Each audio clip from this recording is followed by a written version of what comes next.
In the earlier tutorial called When Envelopes Attack, we looked at how to artificially elongate the attack to create timed crescendos and special effects in cymbals, and to aid in simulating the connectedness, if that's a word, of the notes in a cello part to help simulate a legato sound. Now, it's too bad we can't turn down the attack time, like into the negative numbers, to hasten the attack time of sounds that naturally have a slow or soft or mushy attack, but that's just not what envelope generators are designed to do. When the attack control is at a value of 0, the envelope generator has no influence at the onset of a sound, and so we end up hearing the natural attack of the sample speak just as it's embodied in the recording. And from there, all we can do is turn the attack time up to artificially elongate the attack. However, there is a control found on some sampler plugins that acts, in a manner of speaking, as an anti-slow attack control. The name for this feature varies from one plugin to the next, but on Vienna instruments, it's called the start offset. On Logic's EXS24 sampler, it's called the sample start parameter. What both names imply is that you can shift the sample's normal playback start point into the body of the sample and thus get samples to speak more quickly. And what you're looking at here is the waveform of a single note of a sustained Vienna solo flute sample sounding in A and showing its full natural attack.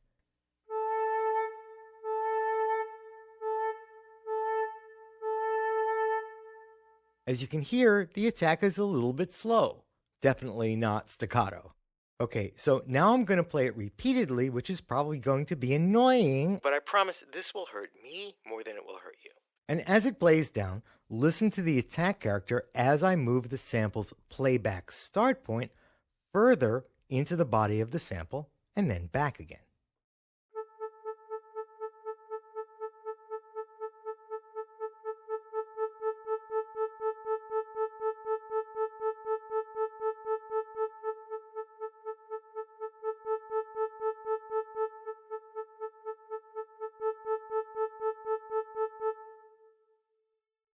You know, that might have been one too many. Sorry. So as you can see in here, moving the sample start point further into the body of the sample has the effect of sharpening the attack of a sound that has a naturally slow attack.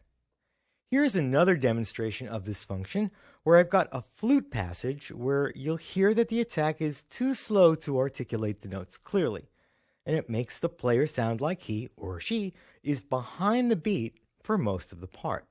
But then, halfway through the passage, I'm using a MIDI CC to change the sample start parameter.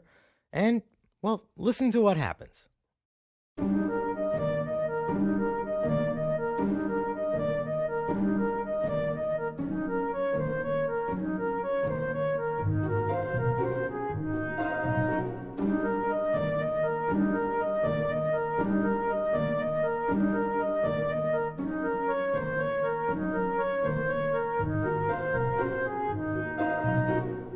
Bingo! Moving the sample start into the body of the sample suddenly makes the passage sound more legato because the samples are starting from a later point in the sample past the slow attack. And as a result of this, the samples play back more in time. So here I've been able to achieve a legato sound using non-legato samples by first hastening the attack with the sample start offset feature, but also by making sure that the notes of the part overlap somewhat. So it's the combination of a sound having the right attack characteristics plus the overlapping of the notes that will very often let you pull off little minor miracles and get non-legato sounds to sound legato. But what I've played for you so far are just sort of demonstrations of the start offset feature, so now let's hear a real piece of music, where I used this feature to simulate legato from a Cinematic Strings 2 full ensemble patch arco articulation, which has a slightly slow attack, one that's a bit too mushy for this part to give me the legato sensibility I'm after.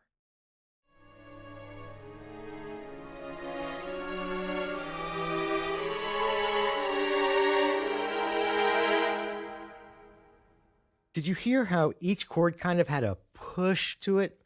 Well, that's a sure sign of an attack that's too slow, i.e., mushy attack syndrome. It's fine for the first chord, but not for the rest of the passage.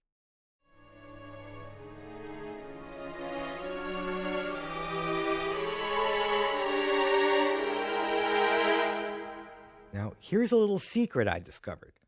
Cinematic Strings 2 has a sample start control, which, best I can tell, isn't mentioned in their documentation, and there's no front panel control for it.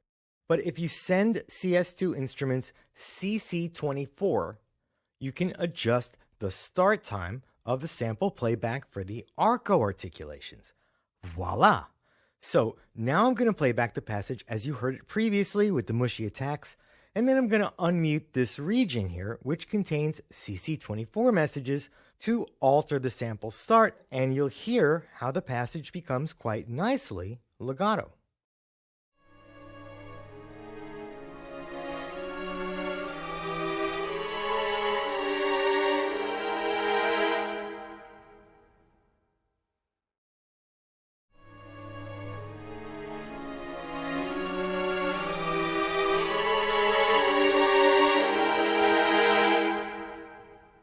Now here you can see that I started the CC24 message values at 0, and that's to ensure that the first chord played with its naturally slowish attack. Then before the second chord hit, I raised the CC24 value to ensure that those notes would play from further into the sample and therefore connect smoothly out of the first chord.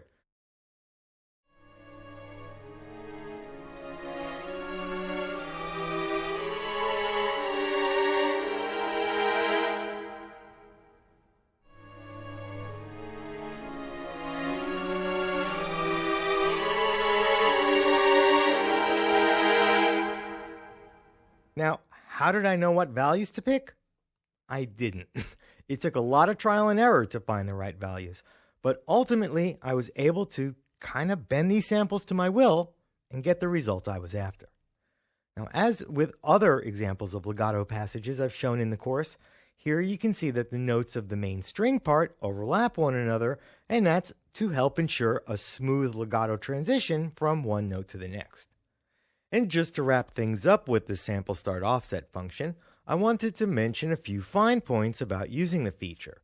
By the way, this is a feature I routinely use to improve the legato aspects of non-legato instruments on Vienna, Logic's EXS24, and various Kontakt instruments. And what all three plugins have in common is that the start point can only be moved into the samples just so far, between 50 and 100 milliseconds or so. Now, that may not seem like much, but it's generally enough to overcome the mushy attack in a sound. The maximum amount you can get with Vienna instruments is 50 milliseconds, it says so right here, but note that the default setting for this feature is 0. So moving the start slider or trying to control this function via MIDI CC21 won't have any effect unless you first turn up the value in the advanced parameters, and I always bang it up to 50 milliseconds to give me the greatest amount of play. Next, at the beginning of the tutorial, I represented the action of sample offset by showing a waveform being truncated at its start as I move the offset further into the sample. Indeed, this is what happens, and as you might expect, when a recording develops a sharp edge as a result of editing it, the attack of the sound might develop a click, or the sound will just start off unnaturally abrupt. Now, depending on how far into the sample you go, you may not hear a click at all, and we didn't with the Vienna flute demonstrations. But playing higher notes with the same amount of offset will produce a click or bump at the now truncated beginnings of the attacks.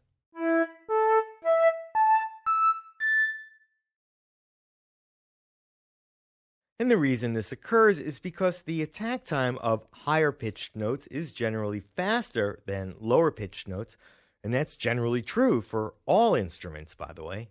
So the way to massage out a click or bump is to increase the attack time just enough to mask the problem. It's basically the same approach I took in the When Envelopes Attack tutorial to mask the bumpy attack of the cello. Now, the Vienna Instruments guys thought this through quite nicely and made it easy to fix this problem by providing the associated start offset attack parameter, so that as you increase the start offset time, the attack time increases too, to massage out the truncated attacks.